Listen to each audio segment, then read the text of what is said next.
अस्सलाम वालेकुम मेरे तमाम किसान भाइयों, आपको जदीद एग्री फार्मिंग में खुश आमदीद। आज हमारा टॉपिक गंदम की बीमारी पर है। गंदम की बीमारी जो कॉमन है वो सब लोग जानते हैं कि उसका नाम क्या है। मैं आपको बता दूं कि उसका नाम रेस्ट है, कंगी भी कहते हैं या फिर फंगस कहते हैं गंदम की। इनके 3 नाम हैं। तकरीबन ये तीनों नाम एक ही बीमारी के हैं। इसमें जो मेन चीज़ है या मेन नाम है वो फंगस का नाम ही कहा जाता है, जबकि रेस्ट या कंगी बहुत ही कम किसान दोस्त जानते हैं। जो ज़्यादा इस फील्ड से मुंसलिक हैं, जो ज़्यादा काश्तकारी करते हैं, अच्छे तरीके से मैनेजमेंट करते हैं, उनको तो पता है जे कंगी और रेस्ट क्या है। बाकी सब किसान, जितने भी आम किसान हैं, जो इस पर इतनी तवज्जो नहीं देते, बस काश किया और उसको छोड़ दिया। उसको जो भी फील्ड वर्कर आते हैं, एफ ओ वगैरह आते हैं या कोई भी ज़राअत का नुमाइंदा आता है, वो यही कहता है कि बस आपकी फ़सल को फंगस लग चुकी है।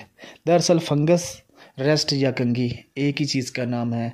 अक्सर पत्तों जो इसके गंदम के हैं उस पर धब्बे पड़ जाते हैं, ब्राउन कलर के हो जाते हैं।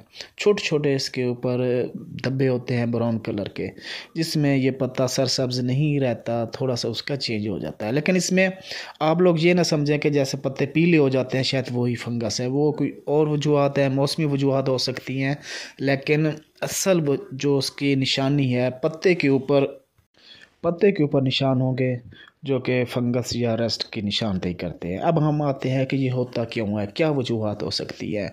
ये ज़्यादातर मौसम की वजूहत या मौसम की वजह से हो सकता है। अक्सर जब इस मौसम फरवरी में ख़ासकर दर्जा हरारत 18 से ऊपर हो जाता है या 18 दर्जा हरारत होता है, तो उस वक़्त इस बीमारी का अटैक ज़्यादा होता है। हमें चाहिए कि इस बीमारी को कंट्रोल करने के लिए, इसकी हिफाजत के लिए वक्त से पहले एक स्प्रे कर देना चाहिए जो कि इसको कंट्रोल करे, फंगस, रेस्ट या कंगी वगैरह को। ये नहीं है कि हम देखें कि हमारे फील्ड में बीमारी नहीं है तो हम नहीं करेंगे, लेकिन एहतियातन तौर पर, दिफाई तौर पर इसका एक स्प्रे कर देना चाहिए अपने फील्ड में। अब हम देखते हैं कि इसके कंट्रोल के लिए हमें क्या करना चाहिए और किन चीज़ों का इस्तेमाल करना चाहिए। इसके लिए जो बेहतरीन जहर है वो सिंजेंटा का टिलेट है, और इसमें आपको चाहिए कि 1 टिलेट का पैक और साथ ही एज़ाबियान का पैक इस्तेमाल कर लेना चाहिए। एक तो एज़ाबियान हमारी फसल को तरोताज़ा रखता है, उसकी ग्रोथ अच्छी करता है और दानों की भराई भी बेहतरीन करता है, और बाकी फसल की नोशनुमा के लिए बहुत अच्छी चीज़ है। ये एक टांग की सूरत में इस्तेमाल होता है, एक ताकत के तौर पर हम इसको इस्तेमाल कर सकते हैं।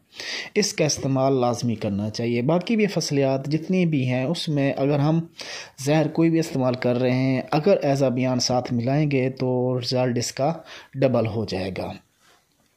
टिलेट आपको बता दिया। इसके बाद आप अगर ये चीज़ें आपको टिलेट के अलावा किसी और कंपनी में जाते हैं, किसी और चीज़, मिसाल के तौर पर ये तो सिंजेंटा हो गई, इसका बायर हो गई, बाकी और बेहतरीन कंपनियां रोशन क्रॉप है या स्वात एग्रो है, बहुत अच्छी अच्छी कंपनियां हैं। अगर उनकी जहर का इंतखाब करते हैं तो उसमें एक चीज़ का अब ख्याल रखना चाहिए, एक चीज़ अपने जहन में रखें कि वो इस्तेमाल करें जिसमें इन जहर, मिसाल के तौर पर एज़ोल हो, उसके अंदर एज़ोल का होना ज़रूरी है, एज़ोल बेस होनी चाहिए। और दूसरे नंबर पर वो जहर इस्तेमाल करें जो एस्ट्रोब्लोरीन हो, जिस जहर के अंदर एस्ट्रोब्लोरीन हो। ये 2 जहरें ज़हन में रख लें, एस्ट्रोब्लोरीन और एज़ोल। ये जहरें इस्तेमाल करें रेस्ट के लिए और फंगस के लिए, तो बहुत अच्छे रिज़ल्ट मिलेंगे। साथ एज़ाबियान का इस्तेमाल लाजमी करें। इसके अलावा अगर हम इसका इस्तेमाल नहीं करेंगे तो जब हमें पता चलेगा कि ये बीमारी लग चुकी है तो उस वक्त तक बहुत ज़्यादा 50 से 60% तक हमारी फसल का नुकसान कर चुकी होगी। लिहाजा कोशिश करें इसको दिफाई तौर पर पहले ही इस्तेमाल कर लें ताकि हमें इसका अच्छा रिज़ल्ट मिले। तो दुआओं में याद रखिए। अगर आपने इस चैनल को सब्सक्राइब नहीं किया तो ज़रूर सब्सक्राइब कर ले, ताकि जब भी नई वीडियो आए उसका नोटिस आपकी स्क्रीन पर शो हो सके। शुक्रिया।